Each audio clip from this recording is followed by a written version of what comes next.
On an April morning in 1983, a young mother kissed her husband goodbye, buckled their 3-year-old daughter into a car seat, and drove away to begin a new life in Georgia. The little girl waved from the window in her sailor dress, unaware it would be the last time her father ever saw her. In 2025, a stranger scrolling through old missing children cases noticed a familiar face in a retirement community photo. One phone call later, a lifetime of questions finally found an answer. If this story found its way to you, stay with us and tell us where you're listening from. Louisville, Kentucky in the spring of 1983 was the kind of city where blue-collar pride ran deep through neighborhoods of modest homes and carefully tended lawns. Derby City meant something to the world: horses and bourbon and Southern tradition, but for most residents it simply meant steady manufacturing jobs and the comfortable rhythm of working-class life. Joseph Newton had just turned 33, embodying the steady reliability his generation valued above nearly everything else. He worked hard, kept his word, and believed being a good provider meant showing up every single day without complaint. Friends described him as a man of quiet strength, the kind of father who carried his daughter on his shoulders during neighborhood walks, who believed family meant functioning as a team where everyone contributed.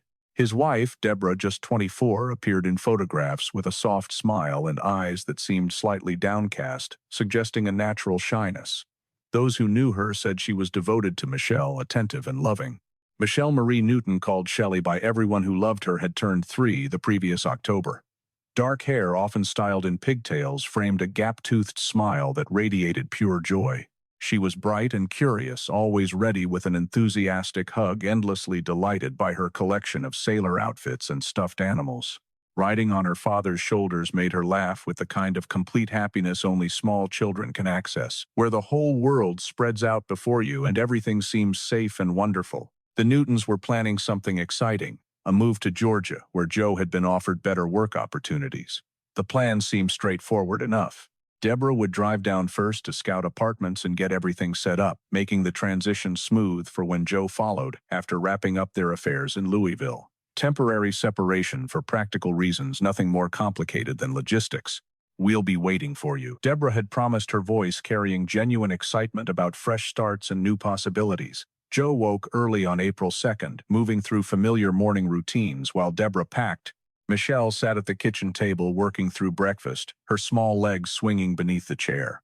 A single suitcase waited by the front door, containing just enough for a week or two until they found the right place. Joe made coffee while Michelle played with her favorite stuffed animal, the kitchen filled with comfortable domestic sounds that signal normalcy and safety, sounds he would replay in his memory for decades afterward. Deborah's final words carried no weight of finality, no hint of permanence. "We'll be waiting for you. We'll call as soon as we're settled." Casual promises, completely unremarkable, exactly what anyone would say before a routine trip. Joe helped secure Michelle's car seat in the back, double-checking the straps the way careful fathers do. He kissed them both goodbye, still tasting coffee, still thinking about work. "Drive safe. Love you both." Words spoken reflexively, habitually utterly insufficient for what they would have to carry across the coming decades. Michelle's small hand pressed against the car window, her 3-year-old wave accompanied by a smile showing the gap between her baby teeth. Joe watched from the driveway as the car pulled away, his daughter's face growing smaller until they turned the corner and disappeared from view. He went back inside, finished his coffee, and prepared for work. Loose ends needed handling, arrangements required finalizing, all the everyday details of uprooting a life. The phone would ring this evening, he figured. Maybe tomorrow morning if they arrived too exhausted for conversation. Evening came and went in silence. Joe made dinner for one, the kitchen too quiet without Michelle's constant chatter and questions. He checked the phone to confirm it was working properly, hearing the familiar dial tone. Perhaps they were tired from the drive. Perhaps Deborah wanted Michelle settled before making calls. Tomorrow would bring news. April 3rd arrived without contact. No call at breakfast, none during lunch, nothing when he returned from work. Joe tried the Georgia number. Deborah had mentioned a potential rental property in Clayton County, but heard only endless ringing. She must be busy apartment hunting, he reasoned, probably viewing different places all day. She would call when there was news to share. By April 4th, the silence had acquired weight and texture. Joe called directory assistants for Clayton County, trying to remember exact details Deborah had mentioned about the area. Had she said Terra Boulevard? He thought so, but couldn't be certain. He tried variations, asked operators for help, left messages at property management offices. Nothing came back. April 5th and 6th passed the same way. Each morning Joe woke, expecting the phone to ring, and each evening he went to bed in silence. He called Deborah's sister Lisa, trying to keep his voice casual. "Have you heard from her?" Lisa hadn't, but assured him everything was probably fine, just busy settling in. Friends in the Georgia area checked around, but nobody had seen Deborah's car or heard about a young mother with a 3-year-old looking for apartments. By the second week, worry had transformed into something sharper and more urgent. Joe loaded his own car and drove to Georgia himself, spending 3 days knocking on doors in Clayton County, showing Michelle's photograph to leasing office staff and apartment managers. "Have you seen this woman, this little girl?" Every negative answer landed harder than the last. He checked utility companies, asked at grocery stores, visited schools and daycare centers. Nothing. They had simply vanished somewhere between Louisville and wherever Deborah had actually intended to go. Returning to Louisville without answers felt like admitting defeat. Joe contacted the Louisville police in the 3rd week, trying to explain a situation that sounded increasingly bizarre, even to his own ears. His wife had taken their daughter to scout apartments in Georgia for a planned family move, and now he couldn't locate them. The officer taking the report was sympathetic but clearly skeptical. "Sounds like a domestic situation, Mr. Newton. Maybe she needed some space." Joe shook his head firmly. "She took our daughter to scout apartments. She was supposed to call. This isn't about needing space." The police filed a report but treated it as a marital separation, not yet a criminal matter. Without evidence of foul play, without signs of struggle or coercion, what crime had been committed? A mother had taken her daughter on a trip and hadn't called home. Unfortunate perhaps, but hardly warranting serious investigation. By late spring, though, as weeks stretched toward months with no contact whatsoever, the tone shifted. The Jefferson County Sheriff's Office opened a formal missing persons investigation. Bulletins were issued for Deborah Lee Newton, age 24, and Michelle Marie Newton, age 3. Flyers were printed featuring Michelle's photograph, the one where she wore the sailor dress and displayed her gap-toothed smile. These flyers appeared in truck stops and post offices and churches across Kentucky and into Georgia, part of the I-75 corridor Deborah would have traveled. Friends and family mobilized to help. Neighbors in Louisville organized searches of local parks and vacant buildings, operating on the slim possibility Deborah had never actually left town. Georgia volunteers combed through Clayton County based on Joe's information. Churches mobilized their congregations. Joe's workplace gave him extended leave while co-workers pitched in for search efforts. The search methods reflected the era's limitations and the peculiar nature of this disappearance. No physical crime scene existed to process they had left normally voluntarily. Canine units tracked from the house, but scent trails ended at the street exactly as expected since they departed in a vehicle. No helicopter searches were needed because there was no evidence of local foul play. Instead, investigators focused on paper trails, checking DMV records, phone records, credit cards, hoping something would ping somewhere and give them a location. The I-75 corridor from Louisville to Atlanta became a focus area. Volunteers posted flyers at every rest stop, gas station, and budget motel. Clayton County, Georgia received particular attention since Deborah had specifically mentioned it as her destination. Detectives drove down personally, canvassing apartment complexes, showing photographs, asking questions. Every inquiry led nowhere. What they found was essentially nothing, and the absence of evidence became its own kind of information. No car sightings, despite the Kentucky plates being distinctive in Georgia. No credit card usage after April 2nd. No rental agreements in Deborah's name. No utility connections, no forwarding addresses, no paper trail whatsoever. The car itself never appeared on any highway patrol reports, never turned up, abandoned, or impounded. Local Louisville news covered the story as human interest rather than crime, treating it as a tragedy of a missing mother and daughter, rather than a potential abduction. Community sympathy flowed toward Joe, though speculation inevitably arose. Had there been marital problems nobody knew about, financial troubles, some hidden crisis that prompted Deborah to flee? The investigation expanded outward from Clayton County to encompass the entire Atlanta metropolitan area, then further, into Macon and Savannah, covering every major city along the I-75 corridor. State troopers in Georgia received alerts to watch for the vehicle. The National Crime Information Center entered both Deborah and Michelle as missing persons, their information now accessible to law enforcement nationwide. Summer 1985 brought a significant development. A Jefferson County grand jury handed down an indictment against Deborah for custodial interference in the first degree, a Class D felony under Kentucky law.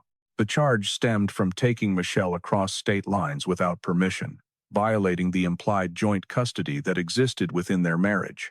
Kentucky law specified no statute of limitations for parental abductions involving interstate flight, meaning the charge would remain active indefinitely.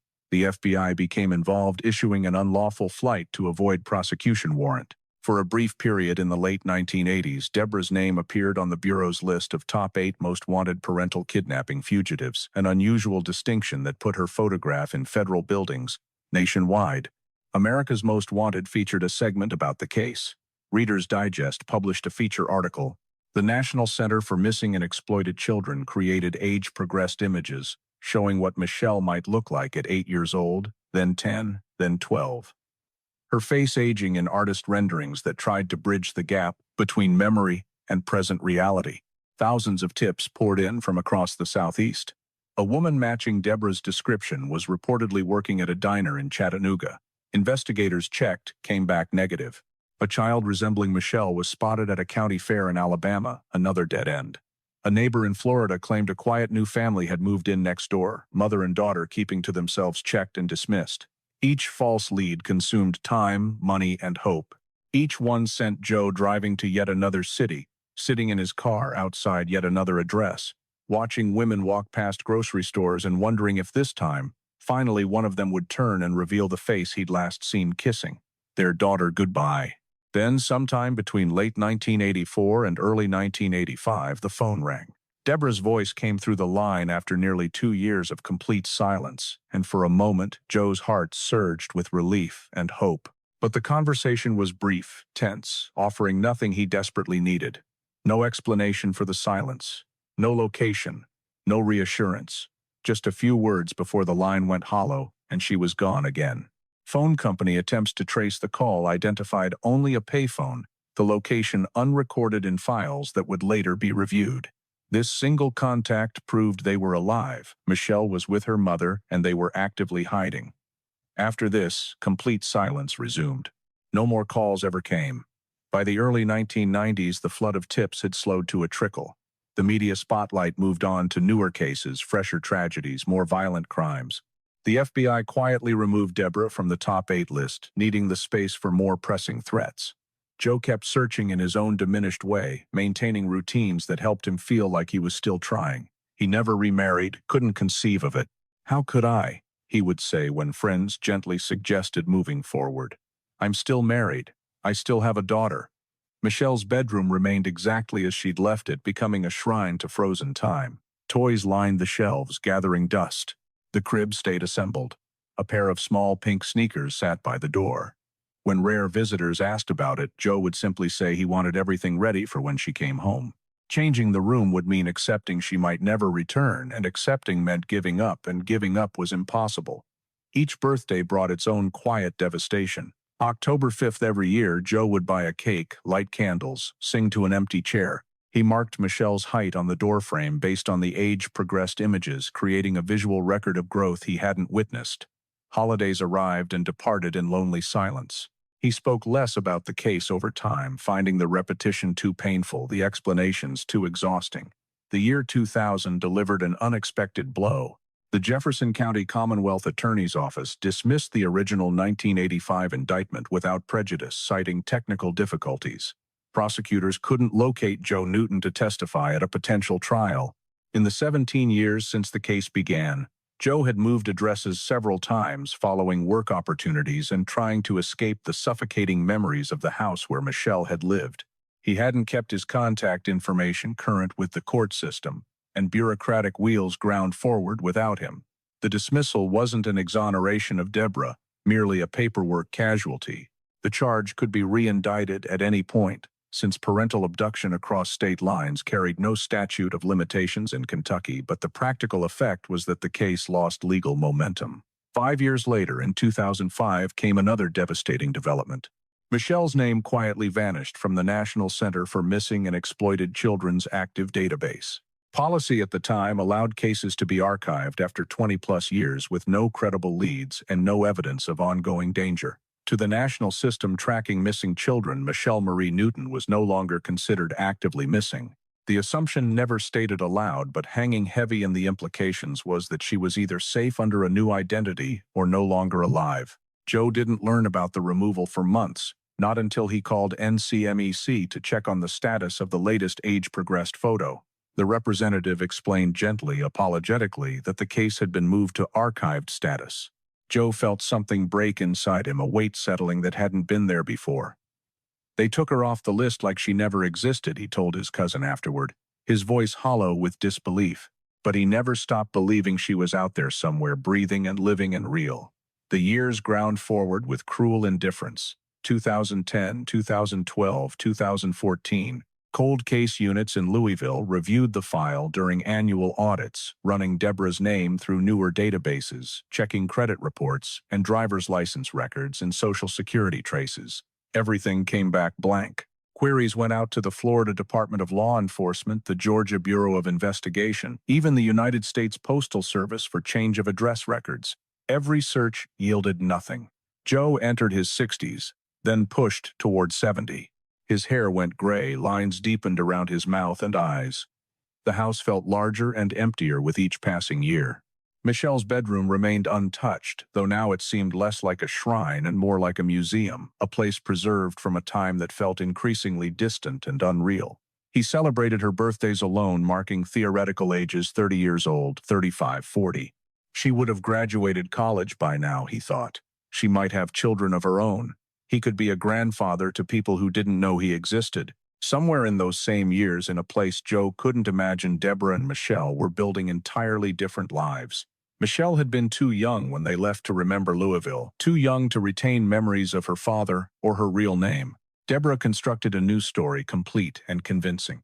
"Your father passed when you were a baby," she would have said, the lie delivered with enough confidence to become Michelle's truth. "We moved because of his family needed a fresh start." Moving frequently in those early years would have made tracking nearly impossible. New schools, new neighbors, new communities where nobody knew their history. At some point in the mid-1990s, the name Michelle Marie Newton legally disappeared, replaced by Alexis Marie Carter. A teenager filling out college applications would have written Alexis on every form, believing it completely. Deborah became Sharon Neely, completing her own transformation. Alexis grew up normally, or what passed for normal, when your entire foundation rests on fabrication you don't recognize as false. She graduated high school somewhere in Florida. She dreamed of working with animals and pursued veterinary technician training. She was quiet, kind, good with dogs, the kind of person neighbors noticed and appreciated without really knowing. She never married, never had children, maintained a life of modest routine and genuine contentment. In 2011, Sharon Neely purchased a villa in the Villages, Florida's massive retirement community. She paid cash, no mortgage, settling into the sun-soaked anonymity of a place housing over 130,000 residents. Golf carts replaced cars. Community events filled calendars. Book clubs and bridge games and 4th of July picnics created the rhythms of retirement life. Sharon attended these gatherings, smiling in photographs that neighbors posted to Facebook, holding plates of potato salad, wearing wide-brimmed sun hats, living openly and visibly. Alexis lived just 30 minutes away in Ocala, working at an animal clinic, volunteering at a shelter on weekends. Sunday dinners with her mother, holiday cards exchanged. Normal mother-daughter closeness, built on 4 decades of shared life. They had stopped running because they no longer needed to run. The identities were solid. The past was buried. Nobody was looking for Sharon Neely and Alexis Carter. Then in late 2015, something shifted. A distant relative of Deborah's, someone who'd stayed in sporadic contact with the extended family, reached out to the Jefferson County Sheriff's Office. She'd been watching a news segment about a woman arrested in Tennessee for parental abduction, and the story triggered a memory decades old. She remembered Deborah saying once, years before the disappearance, that if she ever needed to disappear, she'd go somewhere warm, somewhere quiet, somewhere with palm trees. Florida, maybe. The tip was thin, barely substantial enough to justify action. but Detective Mark Harland thought it deserved another look. Harland was a veteran investigator who'd taken over cold cases after retiring from homicide, operating on the principle that every case deserved fresh eyes every decade or so. He didn't expect miracles. He simply believed in thoroughness. Harland reopened the physical file, pulling out folders that hadn't been touched in years. He re-interviewed Joe Newton, now in his late 60s, still living in the Louisville area. Joe was older, grayer, quieter, but his story hadn't changed in 32 years. Every detail remained consistent. Harland pulled the original 1985 indictment paperwork, and after confirming Joe's current address and willingness to cooperate, worked with prosecutors to reissue the custodial interference warrant in 2016. The case was officially revived, breathing again after years of dormancy. From there, Harland began methodical digital work. He ran Deborah's name and social security number through every modern database accessible to law enforcement. He cross-referenced old tips against new technology, facial recognition software, reverse image searches of the old photographs. He contacted the Florida Department of Law Enforcement with a more targeted request: any woman in her late 50s living under an alias matching Deborah's approximate description. Nothing came back immediately, but the file was active again, alive in ways it hadn't been since the 1990s. Meanwhile, the broader world was changing around the case. Genetic genealogy was emerging as a powerful investigative tool. Commercial DNA companies like Ancestry and 23andMe were exploding in popularity, millions of people voluntarily uploading their genetic information. Law enforcement began experimenting with uploading crime scene DNA to public databases.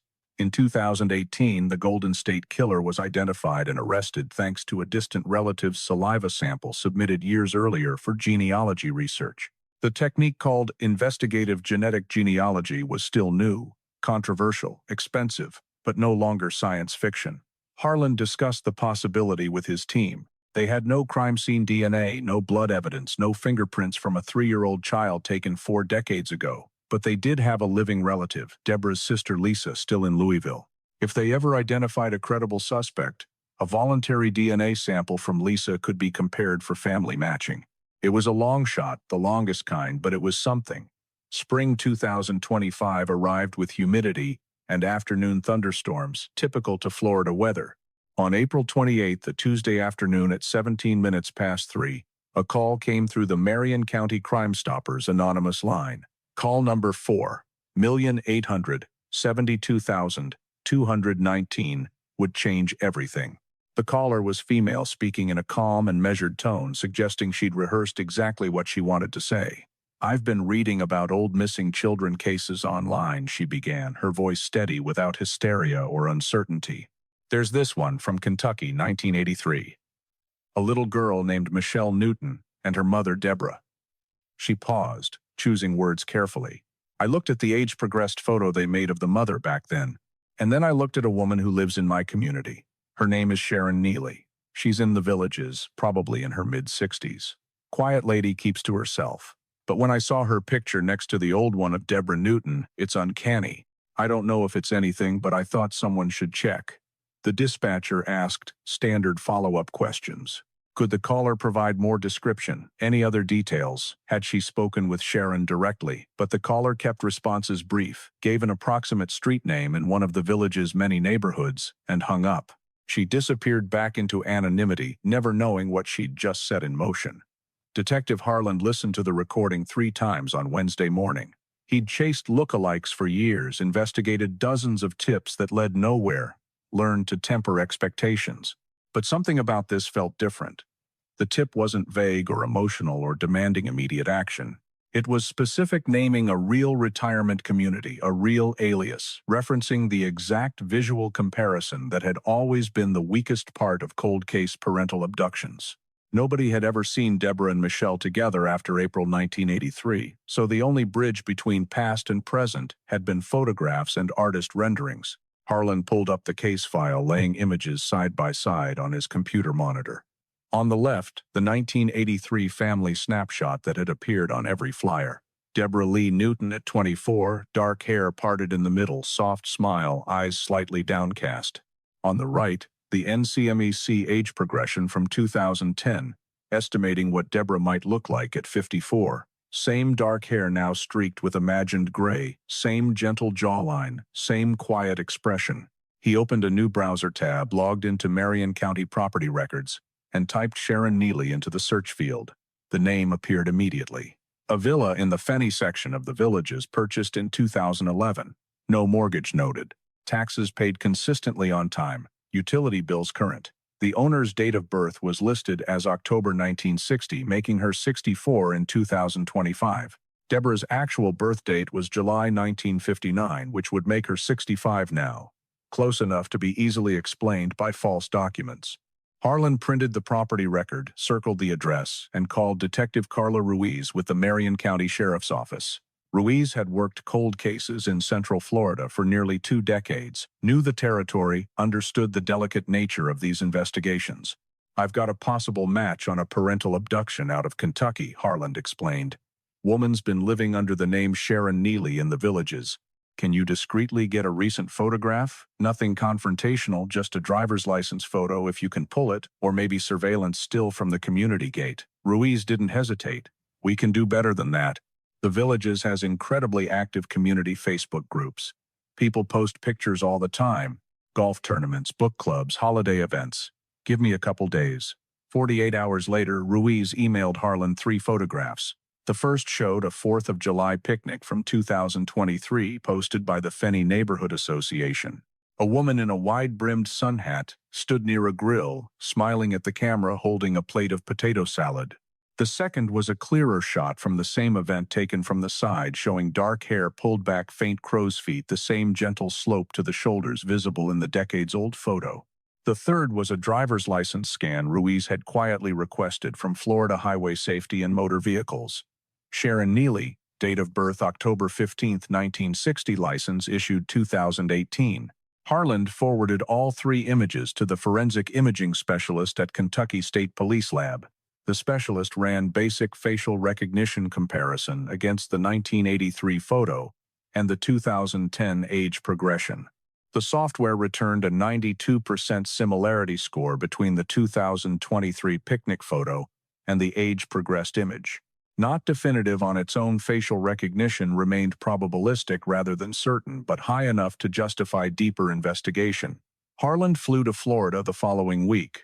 He and Detective Ruiz met in Ocala, drove the short distance to the Villages, and parked across from the quiet cul-de-sac where Sharon Neely's villa sat among dozens of identical beige structures. They didn't knock, didn't announce themselves, just watched and waited. On the 3rd day of surveillance, Friday, May 16, 2025, Sharon emerged around 9 in the morning to walk a small dog along the sidewalk. Ruiz photographed from inside the unmarked car using a long lens. When Harlan compared the fresh images to the 1983 original on his laptop screen, the resemblance transcended subtle suggestion. The shape of the cheekbones, the slight downward tilt of the mouth when not smiling, the way she carried her head angled slightly as though perpetually listening for something. He felt the familiar tightening in his chest that comes when a case suddenly stops being theoretical and becomes urgently, undeniably real.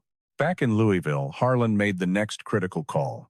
Deborah's younger sister Lisa still lived in the same modest house on the east side where she'd grown up with Deborah decades ago. Lisa had been 21 in 1983, the aunt who babysat Michelle on weekends, who'd never stopped believing her sister was alive somewhere, even as hope became harder to justify with each passing year. She'd also never stopped feeling guilty about not seeing signs, not asking harder questions before Deborah vanished. Harlan met Lisa at her kitchen table, laying out photographs gently. "I need to be very clear," he said carefully. "We don't know anything for certain yet, but we have a woman in Florida living under a different name who looks very much like your sister. We're going to need a DNA sample from you to compare against hers. It's voluntary. You can say no." Lisa didn't hesitate even slightly. She opened the kitchen drawer and pulled out a small envelope she'd kept for years, carefully preserved in plastic. Inside were a few strands of Deborah's hair she'd saved from a hairbrush after one of their last family dinners in 1982. "I've been waiting for this day," she said quietly, her voice carrying the weight of 4 decades. Florida law allowed investigators to obtain a reference DNA sample from a suspect in nonviolent felonies if probable cause existed. Harlan drafted an affidavit, citing the photographic similarities, the matching physical description, the property records showing timeline alignment, and the extensive history of the case. A Marion County judge reviewed the paperwork and signed the order on June 4, 2025. 2 days later, a plainclothes detective knocked on Sharon Neely's door with a warrant for a buccal swab. She opened the door wearing a light cardigan, looked at the badge being presented, and said simply, "I figured this day would come eventually." She didn't resist or argue. She let them take the swab, signed the receipt documenting the procedure, then closed the door and returned to whatever she'd been doing before the interruption, as though nothing particularly significant had just occurred. The samples, Lisa's reference DNA and Sharon's buccal swab, were rushed to the Kentucky State Police Forensic Lab in Frankfort. The lab prioritized the case because of its age and the media attention it had once generated decades ago. Analysts ran standard STR short tandem repeat profile comparison, the genetic markers that establish family relationships with mathematical certainty. On July 11, 2025, the report arrived in Harlan's email inbox. He'd been waiting 6 weeks for this moment, checking his phone compulsively, sleeping poorly. His hand hovered over the mouse for 3 full seconds before clicking. The report loaded slowly, technical language filling the screen before reaching the conclusion that mattered. Probability of maternity match 99.9997%. The DNA profile obtained from the buccal swab of Sharon Neely is consistent with being the biological mother of Michelle Marie Newton, as confirmed by comparison to the known relative sample. There was no room for doubt, no space for alternative interpretations. Harlan picked up the phone and called Joe Newton. Joe answered on the second ring, his voice quiet and careful in the way it had been for 42 years, always braced for disappointment. "Mr. Newton," Harlan began, trying to keep his own voice steady. "We have a match. It's her. We found Deborah, and we believe Michelle is still with her. She's alive." Silence on the line stretched so long, Harlan thought the call had dropped. Then Joe spoke, his voice thick with emotion he could no longer contain. "She's alive." He repeated the words twice more, as though testing them for reality, as though speaking them aloud might make them solid and true and permanent. The investigation moved very quickly after that. Harlan coordinated with Marion County Sheriff's Office to prepare an arrest warrant for Deborah Lee Newton, also known as Sharon Neely, on the original 2016, re-indicted charge of custodial interference in the first degree. Federal jurisdiction was available since the child had been taken across state lines, but Kentucky wanted to handle prosecution at home. They located Michelle's current identity through the same methodical database work that had found her mother, discovering she was living in a different part of Florida under a legally changed name. Public records showed Alexis Marie Carter had graduated from a local high school, worked as a veterinary technician, and lived an unremarkable life in Ocala. She had no criminal history, no indication of awareness that she'd been born under another name, no reason to suspect the woman she called mother had constructed her entire identity on a foundation of elaborate deception. The arrest was scheduled for Monday, November 24, 2025, the day before Thanksgiving. Morning dawned cool and clear in the villages, the kind of November day where retirees walk dogs before the sun climbs too high, where golf carts hum along designated paths, and the air smells faintly of cut grass and coffee brewing in open garage. On a quiet cul-de-sac in the Fenney neighborhood, Sharon Neely stepped out of her front door at 9:42 carrying a small canvas tote bag. She wore a light blue cardigan, khaki capri pants, white sneakers. She was headed to the post office to mail holiday cards, then to the grocery store for ingredients for the modest Thanksgiving dinner she planned to eat alone. 2 unmarked cars from Marion County Sheriff's Office had been parked discreetly at the end of the street since 8:30. Inside, one sat Detective Carla Ruiz and Deputy Travis Cole, body cameras already activated. In the second car, Detective Mark Harland waited with a Kentucky State Police liaison who'd flown down the previous night. As Sharon reached the end of her driveway, Cole stepped out first. He approached with his hands, visible voice calm but firm. "Ma'am, good morning. I'm Deputy Cole with Marion County Sheriff's Office. Are you Sharon Neely?" She stopped walking. The tote bag hung motionless at her side. She looked at him, then past him toward the second car, then back. "Yes," she said, her voice steady and almost polite. Cole continued in the same measured tone. "I have a warrant for your arrest out of Jefferson County, Kentucky for custodial interference in the first degree. You're being taken into custody on that charge." For the first time, her composure cracked, though not dramatically. Just a slight tightening around the eyes, a small parting of the lips. She didn't run. She didn't argue. She simply looked down at the concrete driveway and said very quietly, "I didn't do anything." Across the street, a neighbor named Harold Jenkins, 78 years old and retired Air Force, had come out to water his hibiscus bushes. He recognized the deputy's uniform and the unmarked cars. He also recognized Sharon, the quiet woman who sometimes waved when he mowed his lawn. As Cole began reading the Miranda rights, Jenkins called out in a tone half joking and half confused, "They're coming for you, Sharon." The phrase was caught clearly on the body camera audio. It would play on every local news channel in Florida and Kentucky for days afterward, becoming the soundbite that defined the moment. Sharon didn't respond to the neighbor. She let Cole place her hands behind her back, the handcuffs clicking softly. Ruiz stepped forward to assist, guiding her toward the car while reciting the full rights advisement. Sharon's only words during the pat-down and transport were spoken so softly the body camera microphone barely registered them. "I never meant for it to go on this long." While Sharon sat in Marion County Jail being processed for booking, the second and far more delicate part of the operation began. Detective Harland had spent the previous week working with social workers from Florida Department of Children and Families. Even though Michelle was now 45 years old, the case still fell under protocols for long-term parental abductions. A civilian liaison trained in trauma-informed notification was chosen to deliver the news. Her name was Elena Morales, a soft-spoken woman in her 50s who'd handled family reunifications and other cold cases, who understood the psychological complexity of telling someone their entire life had been built on lies. Michelle, living under the legal name Alexis Marie Carter, had a small apartment in Ocala about 30 minutes from the Villages. She worked weekdays at an animal clinic, volunteered at a local shelter on weekends, and kept a notably private profile. Neighbors described her as kind and good with dogs, someone who rarely spoke about her childhood beyond saying she and her mother had moved around a lot when she was young. Elena and Deputy Ruiz knocked on her door at 15 minutes past 11 on November 24th. Michelle answered in scrubs, hair in a loose ponytail, clearly not expecting company on a Monday morning. "Miss Carter," Elena began gently, "my name is Elena Morales. I'm with the Florida Department of Children and Families, and this is Deputy Ruiz. May we come in? We need to speak with you about something very important." Michelle hesitated, confusion crossing her face, then stepped aside. Inside the small living room, photos of dogs lined the walls. A Christmas tree stood half-decorated in the corner. Elena sat on the edge of the couch, choosing her words with extreme care. "There's no easy way to say this," Elena said slowly.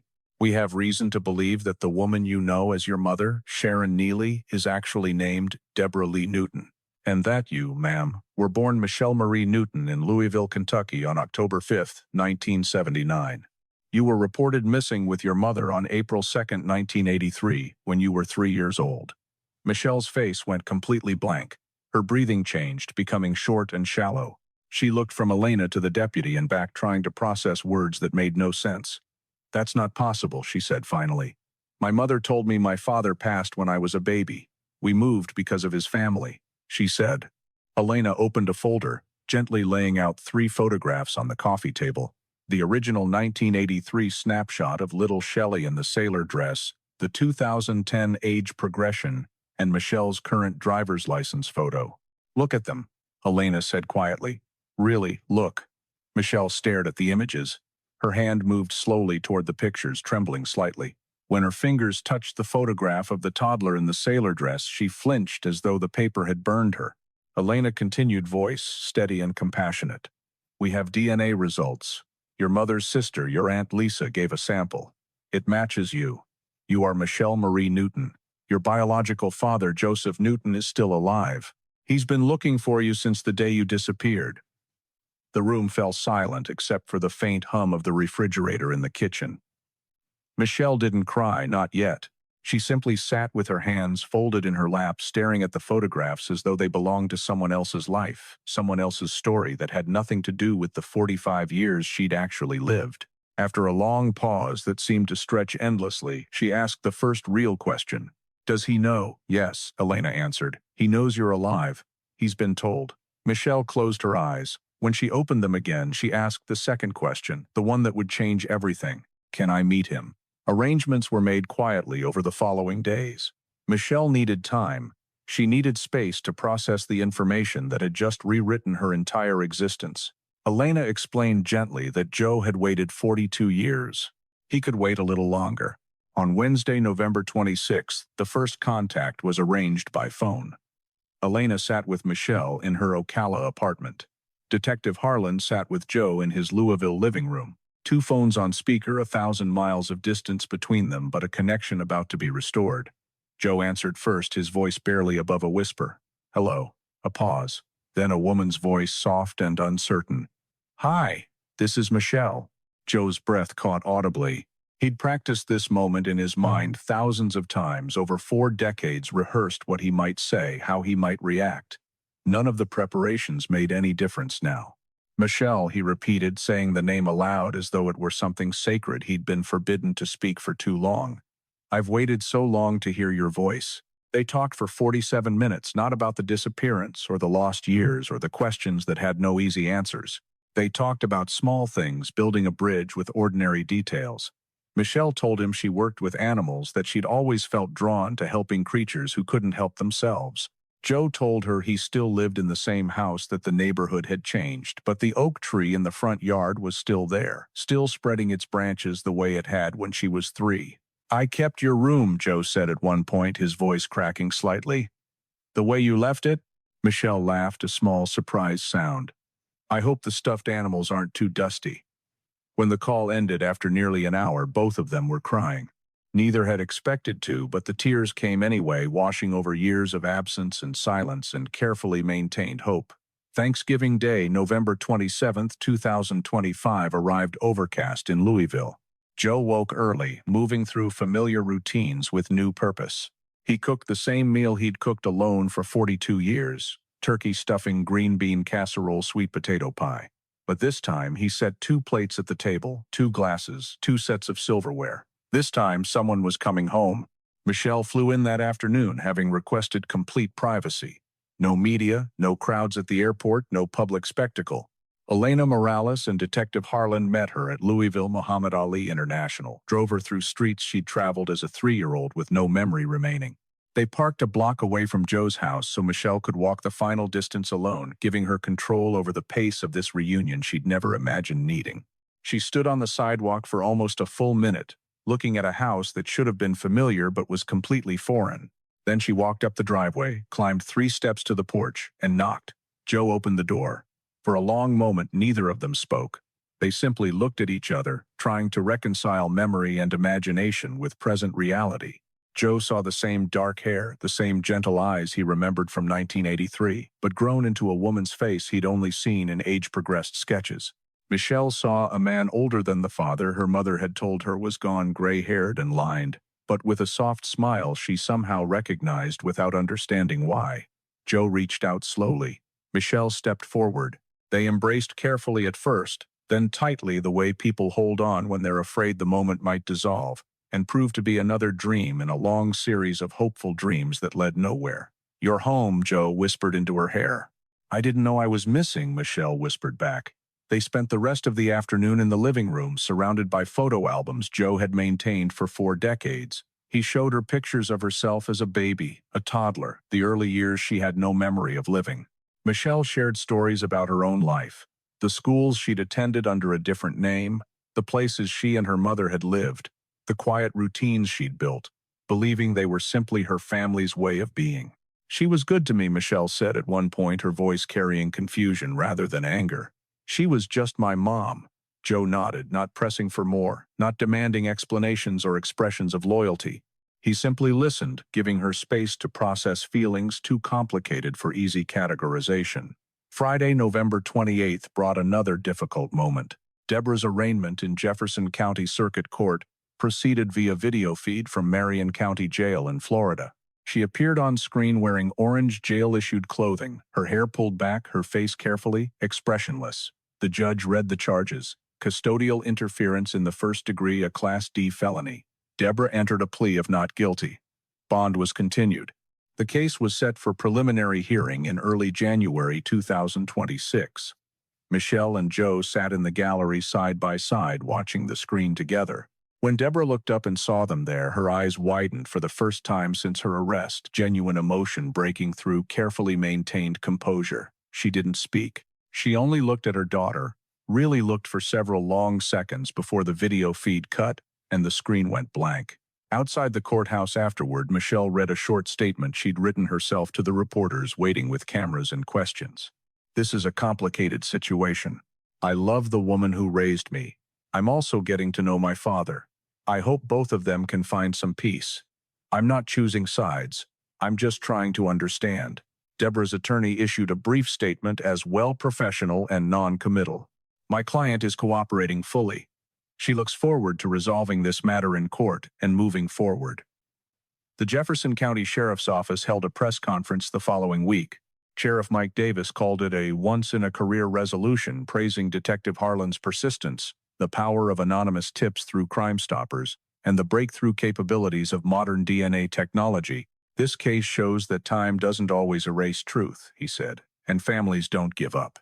In the months that followed, Michelle began the slow work of building a life that somehow encompassed two contradictory truths. She visited Louisville frequently every 2 or 3 weeks, gradually developing a relationship with Joe through small steps and patient repetition. They took walks in Cherokee Park, where Joe used to take her as a baby.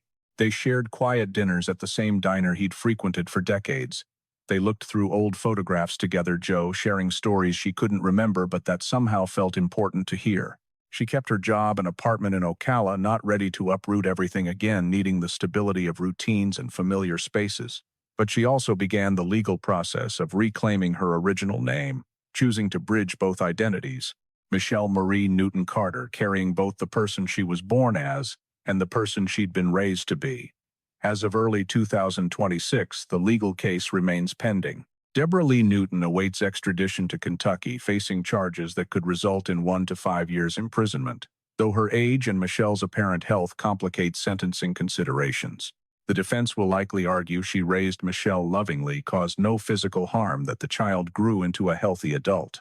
The prosecution will counter that Joe's parental rights were violated for 4 decades, that deception of this magnitude deserves accountability, regardless of outcome.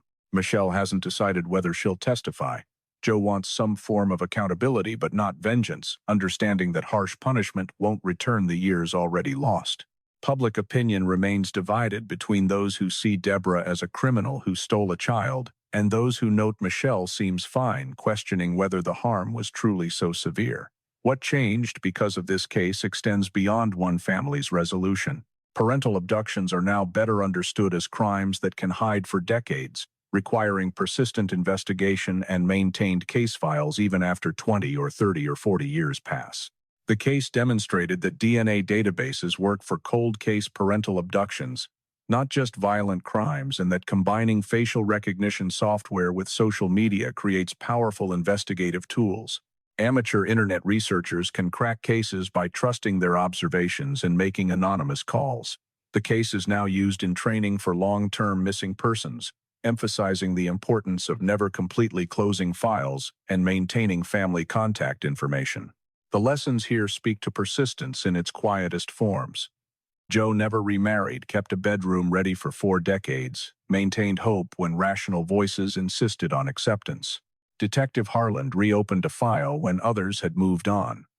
Sister Lisa kept hair samples for years against the possibility they might someday matter. An anonymous tipster trusted her instinct that someone should check, rather than dismissing the resemblance as coincidence.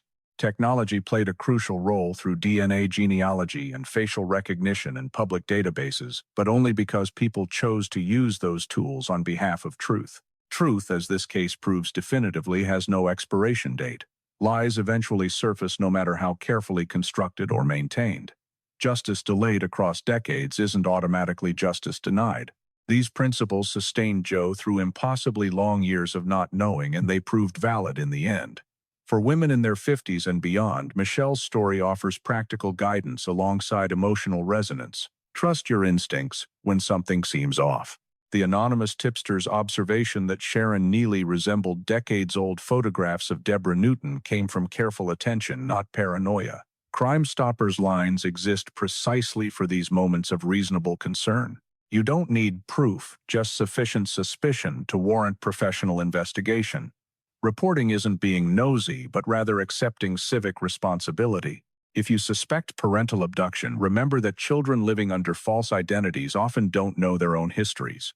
Watch for inconsistent stories about the past, absence of childhood photographs, evasiveness about family background. Older children, now adults themselves, may need rescue from lives built on deception they never recognized as false. Resources exist through the National Center for Missing and Exploited Children, Crime Stoppers, anonymous reporting systems, and local cold case units that welcome information regardless of how much time has passed. If you've ever doubted whether your voice matters, whether your observations carry weight, whether speaking up makes any difference, remember this. Somewhere in Florida, a veterinary technician is rebuilding a relationship with the father she never knew she had, learning her own history, constructing a future from fragments of two pasts. She's whole because a stranger made a phone call. That stranger could be you. That voice could be yours. That moment of caring could change everything.